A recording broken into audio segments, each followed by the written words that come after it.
I'm the host, Paige DeMacos, here with my co-host, Chris Schubert. What's up, guys? We're back. If you haven't seen our whining quarterbacks, Whining with whiners. Paige, stop burying the lead. Whining with whiners. You Whining need to with see whiners. it. It's a must-watch. We need all your feedback, Yeah. really. We need to hear what quarterbacks we got right, which is all of them. And Yeah, I none think of we them. did pretty well. We did good. We did really well. well. We did good. And we also want to hear what other wines you want us to rate and put quarterbacks alongside it, because there's a lot of opportunity. We only did 6, and there's 32 quarterbacks in the league. I think we're going to do something with running backs next week. Yes. I think that's the rumor. Something with running backs and ice cream. I also did equate Tom Savage to box wine today on Oh, Twitter. did you? That's very good. People were really into that because Tom Savage is much like boxed wine. Not very good. Okay, but let's get into actually talking about fantasy football today. Okay. Because that's what the show is about, fantasy football. Correct? Absolutely, 100%. All right, let's talk about Ezekiel Elliott. Ezekiel Elliott. He's good. 5th ranked last week with 24 total points. A guy that you probably drafted later on because you thought he wasn't going to play for 6 games. Now, it looks like Ezekiel Elliott is going to be playing not only the first 6 games, but all the games, unless he had an injury. So, we're looking at Zeke from a different perspective now. If you got him in the 2nd round, it looks really good because he's probably your RB2, or maybe you got him in a late, you got a really, really good wide receiver like an Antonio Brown, and then you get Ezekiel Elliott. What do you expect from Zeke going forward? I expect from Zeke what you expect from Zeke, and that is to be solid and to be in each game every week. I think when you look at this Denver defense, last year, 28th ranked against the run. You and I both thought Melvin Gordon would have a pretty good game. He didn't. He was sluggish. Does that carry over here for Zeke in this game? Does the Denver defense get better against the run and stop them and stop Ezekiel Elliott this week?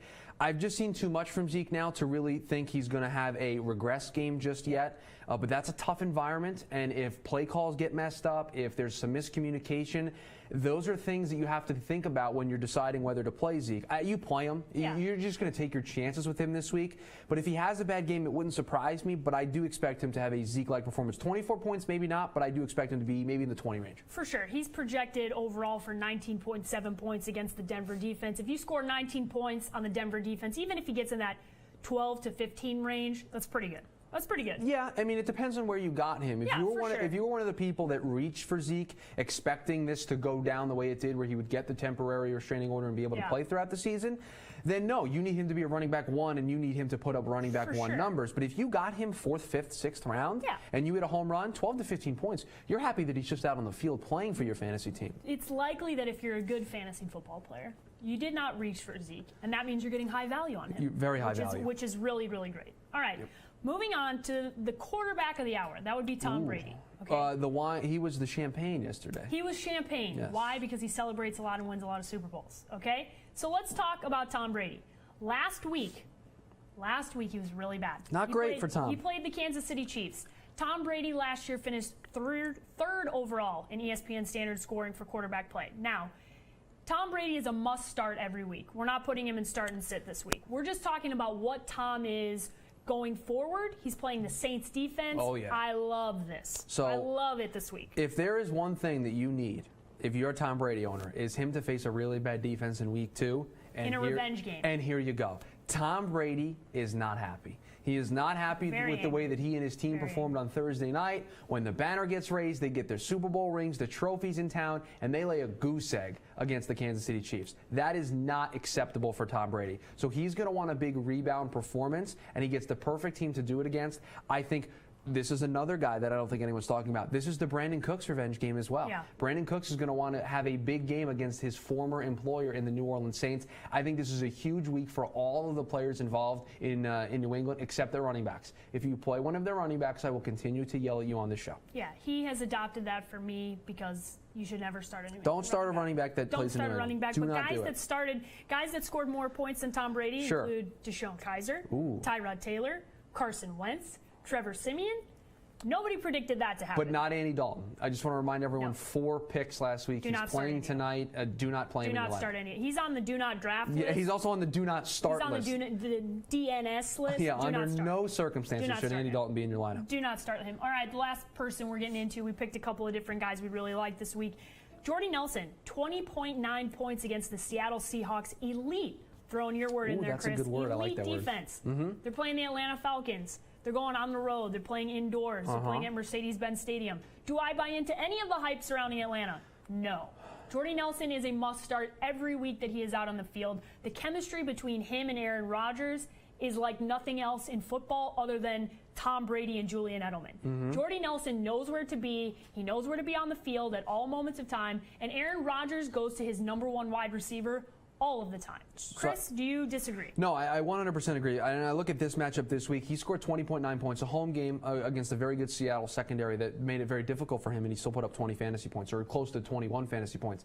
The Falcons have a not as great defense. Their secondary is fine, but I think the turf, the speed of the game is a lot better. That favors Aaron Rodgers and Jordy Nelson. And you may see a lot more jailbreak plays with them if they can draw the Falcons off sides and then get those free plays. That means good things for Jordy Nelson. So he scored 21 points against Seattle last week. I expect him to score more this week against Atlanta. So if you can get him into your lineup, I think this is a huge play this week. All right, let's get into start and sit.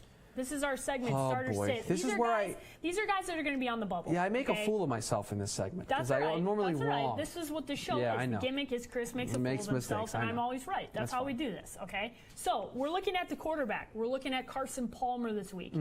We live in Arizona. We pay very close attention to Carson Palmer. Watch Carson a little He's bit too very closely good. sometimes. Yep. He's a very good quarterback. He had a very, very rough first game. Okay, he's playing on the road at Indianapolis. Chris, Yep. do you feel comfortable starting Carson Palmer in week 2? Absolutely 100,000% yes, and here's why. Paige, can you name anybody on the Colts defense? No, because they're bad. Okay, that's exactly the reason why you're going to play Carson Palmer this week. Because, one, I don't think he's going to have that bad of a game where he's going to throw 3 interceptions.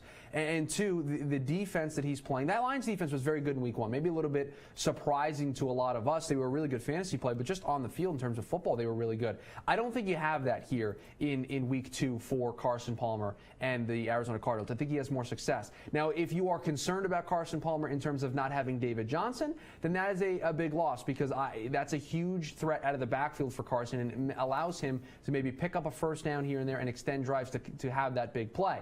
Is he going to have that this week?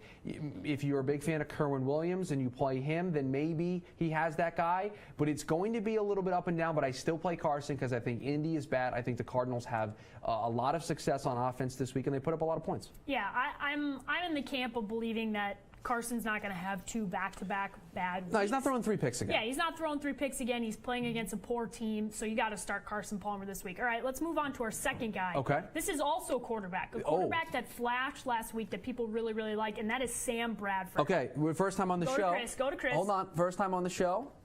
That's a point for me. Because I last week picked Sam Bradford as my money matchup. Yep, he sure did. So he was huge in that Monday night game against a very poor Saints defense. But this week, we're sitting him down. We're not playing him, and here's why. A road game against a Pittsburgh defense that I know is not what it used to be, but it's still gnarly. It's gritty. T.J. Watt had a really big rookie debut. They're home. They're going to want to play better than they did against Deshaun Kaiser and the Browns. I don't love this matchup for Sam Bradford. He may be able to find early success, but I think when this game settles in around the second or third quarter, you're going to see him have some struggles. And he didn't throw a pick in week 1. The rebound is coming, and I think he throws a couple picks here in week 2, so I'm sitting him down. I'm going to go against Chris. I'm starting Sam Bradford in a. It hurts me to do this because I was so right in week 1. I'm in a 16-team league. In a 16-team league, you got to start Sam Bradford. There are not enough 15 better quarterbacks than Sam Bradford. No, this probably week. not. And I am not very high on Pittsburgh's defense. I think their secondary is not very good. I'm a big believer in what Dalvin Cook has done thus far. Oh, he's been huge. I'm a big believer in Stephon Diggs. I think their overall Kyle Rudolph, I really like their offense, and their offensive line played very good. Now, albeit against a Saints defense. But I do start Sam Bradford this week. If I'm in a 10-team league, I think he's QB2. He's on the outskirts. Right. In a 16-team league like I'm in, I'm playing Sam And the Bradford. Saints have Cameron Jordan on their defensive line, who led them in the sacks the last 2 seasons, so they can get pressure on the quarterback, and they didn't in that game against Minnesota. And a really nice job for a Minnesota offensive line last year was they were traffic cones. I mean, you could just line up 5 traffic cones, and it would have been better than the Minnesota offensive line last year. Revolving door, whatever phrase you want to use. Sam Bradford got killed. He was running for his life. a breath of fresh air in week 1 for them. He had time in the pocket. And what's really going to help you if you have Sam Bradford is going to be the deep ball. Because if he can throw that deep ball because he has time in the pocket, then he's going to have those big plays with Stephon Diggs and Adam Thielen and Kyle Rudolph. So you are really paying a close attention to how well the offensive line plays in the first couple weeks of the season. Because if it does play well, it's going to mean that he can have those big plays to put up some big points. All right, we're moving on to a wide receiver, and that's Allen Hurns.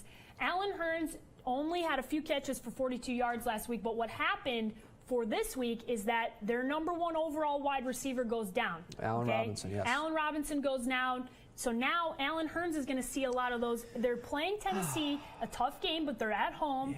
Yeah. I do believe that in a flex position or in a PPR league, if he's a wide receiver 2 option, he's really the guy now because of the injury to Allen. Here, a couple of thoughts on this. I'm very conflicted because, one, anytime an injury happens, you're always looking for that next guy up. And Allen Hurns classifies as the next guy up in this offense. They gave him a big contract extension a couple years ago, a 4-year deal, paying him, I think, $50 or $60 million. They've paid him money to stay there in Jacksonville. They were trying to trade him in the offseason, but they ended up holding on to him. And I'm sure, I think they're sure glad they did because they now have him. But what I keep coming back to is one guy, and it's Blake Bortles. And I just worry about Blake Bortles' ability to get the ball to Allen Hurns. And if he can do it, then yeah, I think Allen Hurns is a perfect flex guy for a week 2 matchup. Because I think it's a great flex play because when you're playing your flex position, if they have that big game, then it's a home run. But if they're in that 10 to 15 point range, you're happy with what you got out of your flex position. That's what I think Allen Hurns can do. It's just a matter of whether or not you think Blake Bortles can get him the football.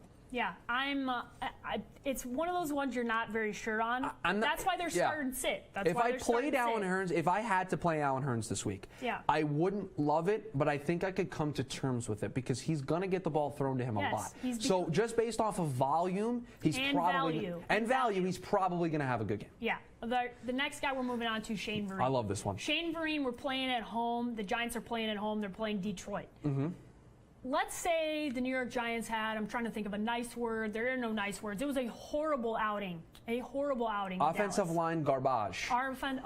Offensive line garbage. Garbage. That is true. But when you look at Shane Vereen this week, do you like Shane Vereen in a starting position as a running back versus the Detroit Lions defense, who played much better than people anticipated against the Arizona Cardinals? Yeah, their defense was really good. And I think that the question here is if you have to play Shane Vereen, you're in a lot of trouble. And maybe you're somebody out there who had David Johnson and you're trying to pick up somebody on the waiver wire, and Shane Vereen is a guy that you can pick up.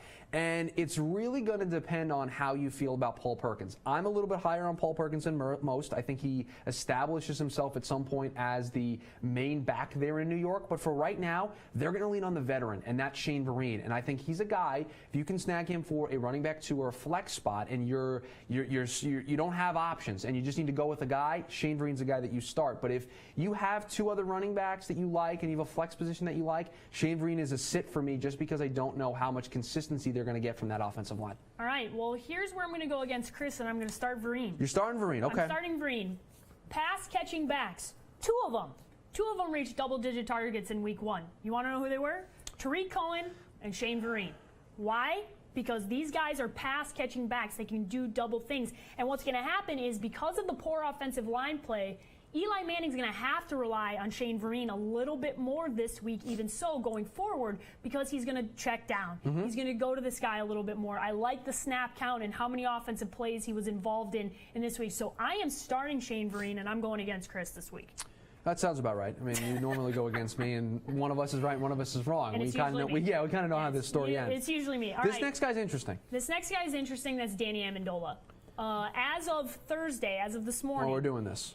Not at practice. Not at practice. Not at practice. So if you have Danny Amendola, he's usually a guy you want to start, but he makes me very nervous, and that's why if I'm doing this on Sunday morning, you and I might be talking about Danny Amendola again and urging you to sit him because of injury, because of concussion. Yeah, I think right now as we're sitting here on a Thursday, Danny Amendola's a sit. If he's not practicing and I don't know if he's going to be healthy, I got to pick somebody else up because I cannot afford to play a guy and have 0 points. I can't afford to be somebody who played Odell Beckham Jr. this past week and didn't get any points from him. But you would think that if Danny Amendola is healthy, he's a great value because why? He's going to get a lot of the Julian Edelman touches because he does a lot of the same things. But the big question with him is, can he stay healthy? And so far, the answer to that question is no. So if you have Danny Amendola on this team, I'll take this a step further. Keep him. Keep him on your bench. Keep him around for a week or two. See what happens in that offense. See if they hit their stride, because I think they will. And when that happens, everyone's going to try to take away Brandon Cooks, and that's going to open up the door for Danny Amendola to have some better opportunities. Yeah, I'm in the sit position here when we're speaking on Thursday. It may change. I mean, he could be he's a start on Sunday if he's healthy, I think. Yeah, if he's starting, if he's playing, I'm going to start Danny Amendola. But as of right now, when he has a concussion, I'm definitely not playing him. Moving on, Cooper Kupp, a guy that has I would put him in the flash category. He had flash on Sunday. He had flash on last week, and he looked very good. The LA Rams, I'm not quite sure what they are yet. Defensively, they looked very good, but they played the Indianapolis Colts, so I'm putting a clause on the LA Rams. Ooh, but let's look at Cooper Kupp. This week, he's playing at home versus the Washington Redskins. We know that they have a pretty good secondary. They have a guy named Josh Norman there. It's now, pretty good. Do you think that Cooper Kupp is going to be able to do what he did last week, or is he even going to be a guy that you just feel comfortable starting this week?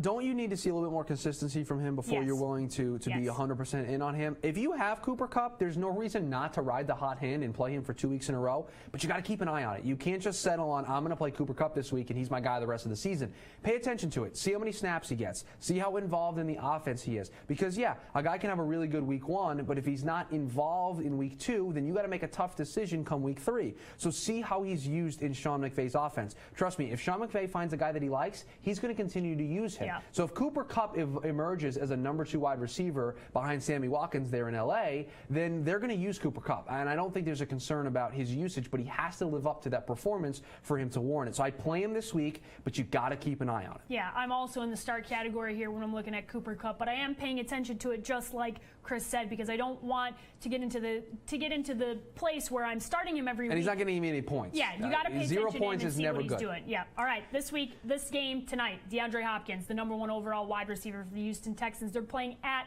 Cincinnati. How do you feel about him this week? Because I'm feeling pretty good. You and I both sat him last week. You and I both, well, actually in our league, for our podcast league, we started him just because we didn't have anybody else. But we were not big believers in DeAndre Hopkins as a starter this last week. This week, I like it. Cincinnati does not have the corners and the secondary that Jacksonville had.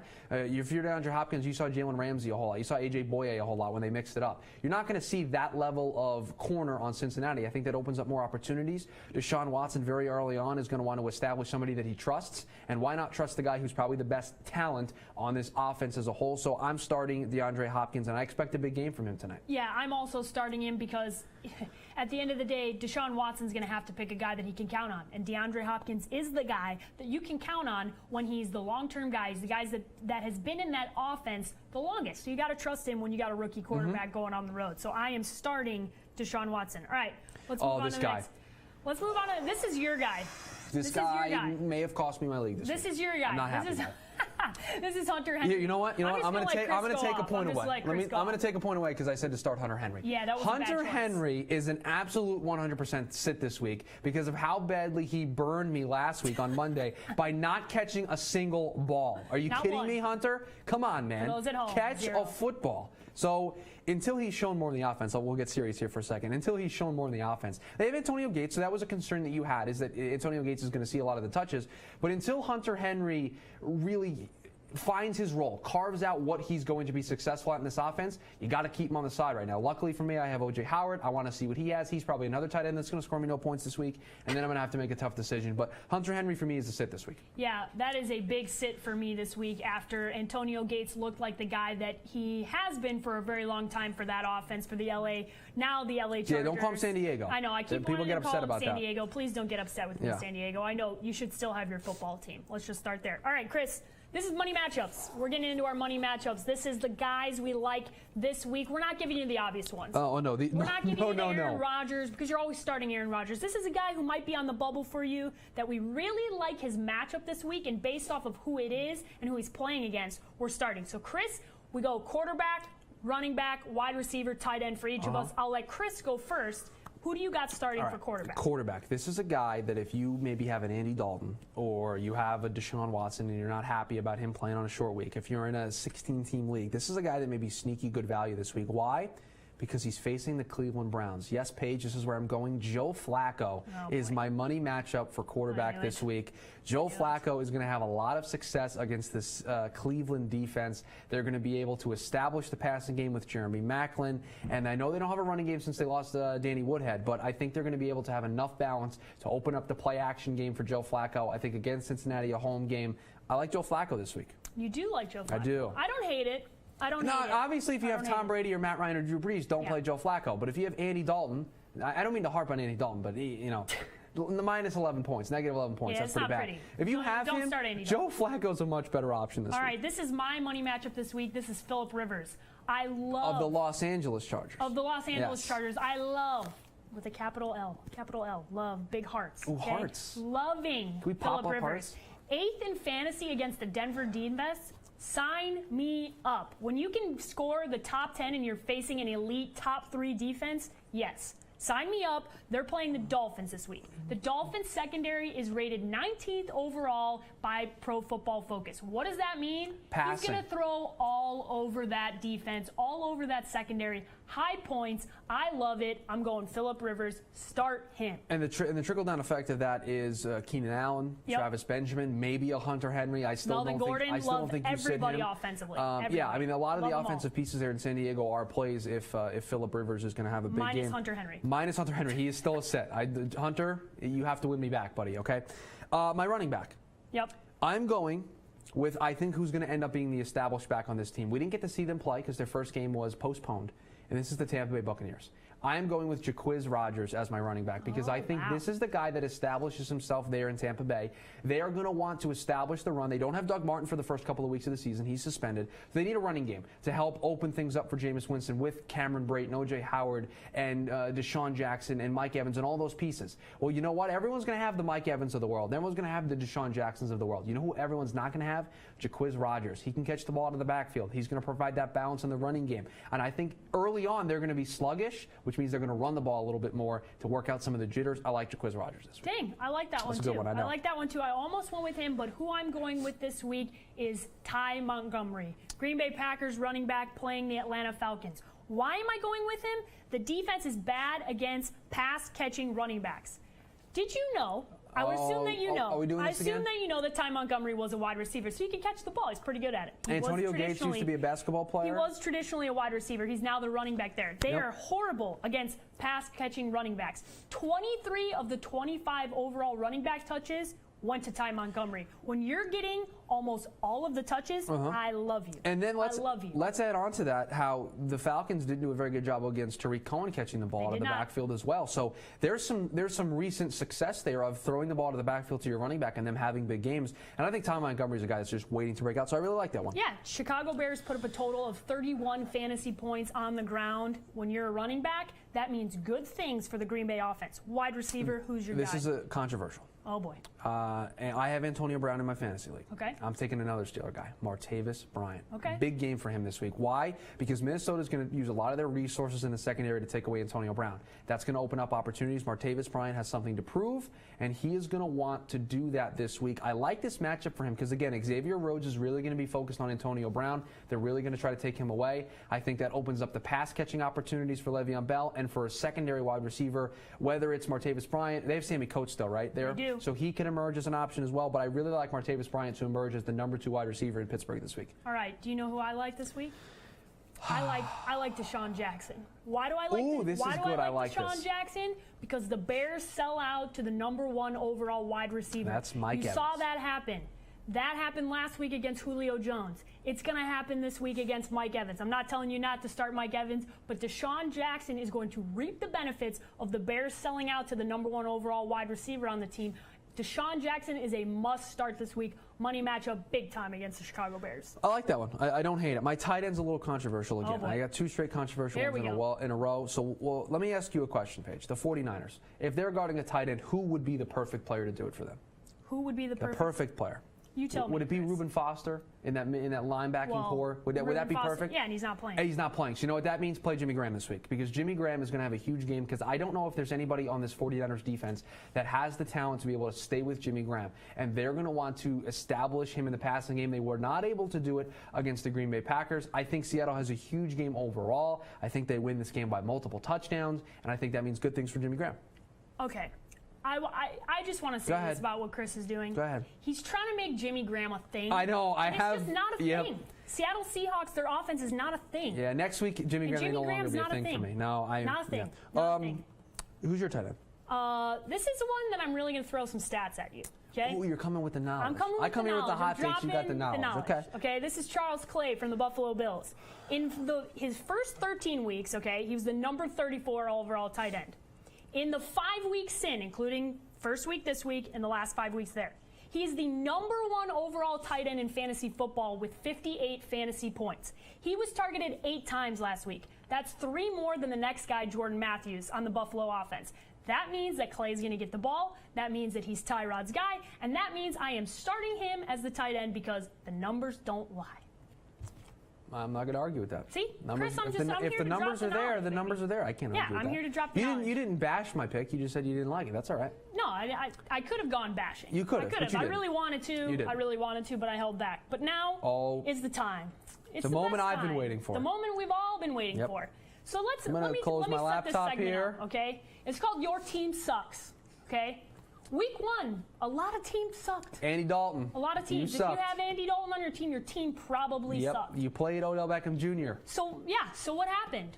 A lot of people sent me videos, okay? So we picked a couple of videos that portray how fantasy football fans feel on a week-to-week basis. Are we commentating over these as well? Do you want my live reactions? I haven't seen all of these. Yeah, I've seen these. You want my live reactions? So what's going to happen here is we're going to watch these videos. So Nico behind the glass, you make it happen. He's going to make it possible, and you'll get my live reactions. You're going to get live reactions. I don't know what you're going to see. I have no idea what to expect. It's going to be great. All right, let's go. Let me tell you why I suck as a fantasy footballer.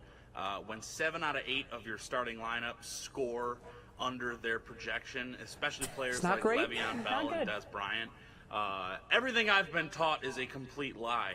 I thought Le'Veon Bell was going to be a top 3 back this week and really usher me into a week 1 win and start off to a great season. When you score 4 points in a non-PPR league, it makes you want to throw up a little bit. So I suck as a fantasy footballer. You know, it's not really that fair. I mean, Brendan, you played guys and they just didn't meet their projections. And I played Le'Veon, and it hurt me. We lost this week. In a non-PPR league, putting up 4 points when you are the consensus number 2 overall guy, that's a shot to the heart. Yeah, that one wasn't great. That's a shot to the heart. I'm going to give him a pass, though, because he didn't give me any specific players that pointed me to that he drafted poorly. He said 7 of his 8 guys didn't score their projections. Okay. That's bad. That's not bad great, luck, man. but maybe they were good players. He didn't give me specifics. Or maybe you suck at fantasy football. Maybe he does. Brendan. I'm willing to give him a pass. I'm not going to rip into him just yet. Brendan, we want your video next week. Yeah, I need to know who's on the team, Brendan. End up being horrible again. All right, let's hit another one here. My dream of fantasy football prosperity ended before there was even a snap in the NFL this year. Oh, this is going to be good. Let me tell you why. So I was taking place in a $300 auction draft. The kind of league you play. Okay, Odell that's an Beckham auction. Jr. came up with the 6th overall pick. I wanted him. Julio Jones was already taken. A couple really good running backs had already been taken.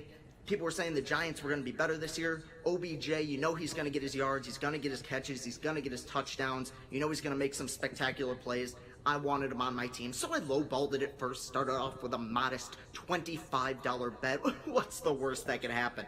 Well, let me tell you, because somebody bet $80. Expected, I knew it would go up, and so I responded with an $85 bet. Oh, boy. Except here's the thing. I didn't quite hit that delete button hard enough. Oh, no. And before I even was able to look up to see what I had done, oh boy, I had bet $285 of my $300 on my first pick in the draft. That's not good. So the rest of my team was filled with such stat stuffers like Andy Dalton, Tyrod Taylor, Matt Forte, Rex Burkhead, essentially ending my season I'm trying to nickel and dime it. I was able to get Joe Flacco off of waivers. I got Jason Witten, but yeah, my team sucks this year, and now you know why. I'm going to do something that I have never done in this is the third episode that we're doing of this show. I'm banning somebody from playing fantasy football next season. Boy. That's it. If you make a mistake where you spend $285 of your $300 on one player, I'm giving you a 1-year ban. A 1-year ban that you cannot play fantasy football. Take a year off because you're not winning this year. So you know what? You can serve your suspension now. You can serve your ban now and come back next year. Don't even look at your team. Who cares? You're not winning. Stat stuffers. Tyrod Taylor is not a stat stuffer, first of all. New favorite slogan. First of all, I don't know what Tyrod Taylor is going to provide for you in terms of points, but it is not a stat stuffer. He's going to do nothing. So you're banned. I'm sorry. I'm banning people from I love the fantasy. term stat stuffer. That is now my fantasy football football team. Thank you, Chris. Let's get some more of these. Let's get some more of them. Hey, Paige. I just wanted to give a shout out to my entire fantasy football team that was rock solid this Sunday, except for the sorry-ass New England Patriots defense. That's right. I can't believe I wasted a 12th round draft pick on you. Are you kidding me? You're going to get gashed for 148 rushing yards by a 22-year-old rookie from Willoughby, Ohio? You're supposed to be the number 2 ranked 4-3 defense in the NFL? Are you kidding me? You gave up 42 points to the Kansas City Chiefs. You gave me a total of 1 fantasy point. I wasted a 12th round draft pick on you. This is unbelievable. Does Bill Belichick still coach this team? Did he make the entire defense walk home? I hope he did. I hope he made the entire defense walk home. This is unacceptable by my standards, let alone Belichick standards. You made me go out and pick up, well, the Baltimore defense, which isn't bad at all because the sorry losers in my league let me get away with drafting Todd Gurley, Julio Jones, and Ezekiel Elliott in the first 3 rounds. So somehow the Baltimore defense, with a favorable matchup in week 2, is getting selected. And I'm not dropping you because I know how it goes with Patriots. You're going to go off and score 20 points a week from this point on. But shame. Shame on you. Shame on you. Paige is broken up over here. I can't. It's Paige so can't good. contain herself. First of all, if you're a Game of Thrones watcher, which you're not, I'm not. So it's It's not as an funny to you. overrated but show. But shame, when he is saying shame, I'm losing my mind because it is Game of Thrones. Shame. Now here's the bad news. I don't know if the Patriots defense is going to do any better this week. The Saints are pretty good offensively. Start Baltimore, Derek. Yeah, definitely start Baltimore. Do not play New England this week. They are. But can we talk about the sorry-ass New England defense? Yeah, that is amazing. I need to now ask Bill Belichick if he made the defensive players walk home. I need to know if that was a thing. So good. Yeah. So good. But shame. Oh, boy. Shame. That's our new thing. Do we have more of these? These are great. Oh, yeah, we got more. All right, let's go. More. What's up, guys? My misfortunes this week in fantasy football were that David Johnson and Kevin White are both out for the year. On top of that, I started Tyler Eifert and Brandon Marshall. So it was pretty rough. Hope no one else has this misfortunes that I did this week. Thank you guys, and keep doing your show. This is the definition Dylan, of the did you score negative points this week? This is definition. Definition of the sofa quarterback. He's trying to tell us, Dylan, did you score negative points this week? He scored negative points. David Johnson. Oh, he had David Johnson. He had Brandon Marshall, who caught 1 pass. He didn't even exist. Did Tyler Eifert do anything, or was he just tackling players as they went the other way with pick sixes? Tackling players. Okay. And Brandon Marshall, I could have started, and you'd have the same amount of fantasy So, points. Really. did you score any points this week, Dylan? I'm not sure. That's not great. Oh, Dylan. Not good. My favorite is the Odell Beckham Jr. one. I don't know if that's going to be topped yet on this show. All right, let's get another one. One more, huh? I started Hunter Henry and lost DJ for the year. Cancel the season. He listened to you, Chris. Wow. This is Chris's fault. Chris told Steve, who I know, shout out to Stove. That's what I call him. Shout out to Stove on Twitter. No. You listened to Chris. That's where you went wrong. I feel responsible. I don't feel responsible for the David Johnson part. Not at all. But the Hunter Henry, I will take full responsibility for. Bad. I thought he was going to have a really breakout performance. And by breakout, I mean score more than 0 points because he didn't catch a ball. Don't listen to me ever. If you've not learned at this point, you're never going to learn. Just listen to me. Is there any more? We got any more left over there? All right, That's good. it. That's it so for this if week. you want to be a part of Your Team Sucks, because obviously it's therapeutic, we all feel better. We are making fun. We're laughing but up here, at the end crying. Of the day, on Monday morning next week or Tuesday morning next week, I'm going to take a video of Chris because he's probably going to be crying about whatever guy he started that was a bad decision, because we all know he's going to make at least one. At least And one. I inevitably am going to hate somebody on my team, because that's what happens every year. Yep. I got one guy that I hate. He's on my hate list. And it's been Eddie Lacy in the past, and I still hate him. It's still Eddie on the Lacy. hate It's still list. Eddie Lacy. I didn't draft him, okay? Do not draft, do not start Eddie Lacy, okay? The running back situation's awful. But if you want to submit these videos, you find me on Twitter at @the_sports page with an I. You send me these videos. You feel better about yourself, okay? You let it out. You have grievances. Your fantasy football team let you down. It's okay. We're Air all them here out. together. This here is together. therapeutic. We're here together. This is therapeutic. We'll laugh about it, and then we'll just move on to the next week. Exactly. But we got to tease the fact that Sunday morning we got a Pigskin with Pancakes show coming up. So you're going to want to watch on FanRagSports.com, because we're going to be going through all the fantasy matchups, team by team, week by week, looking at who the guys that were starting and sitting up to the minute, updates on the injuries, the guys that were really questionable about a guy like Danny Amendola that we talked about earlier, Chris. We will have Chris, an update for him on Sunday. How can people follow you on Twitter? They can follow me at Chris R. Schubert. Direct all of your Hunter Henry hate my direction. Yes, please Go do ahead that. and do that. You want to direct any other fantasy hate my direction, I'm all for it. Also, direct all your bad food takes to Chris. Yep, because that's fine. he I'm doesn't king like of those. breakfast food. Breakfast food's He doesn't overrated. okay, can we just French toast, pancakes, All and of them are- waffles? Doesn't like any All of of it. them are overrated. According to my poll right now, we have 3,000 votes in. French toast in the lead, because they're obviously the king of breakfast, and Chris is very, very wrong. Okay? But if you want to follow me on Twitter, I'm at @the_sports page. If you want to follow the show, it's at @thekeepersFF on Twitter. And as always, send Chris your hate, Yep. send me your love. This has been The Keepers.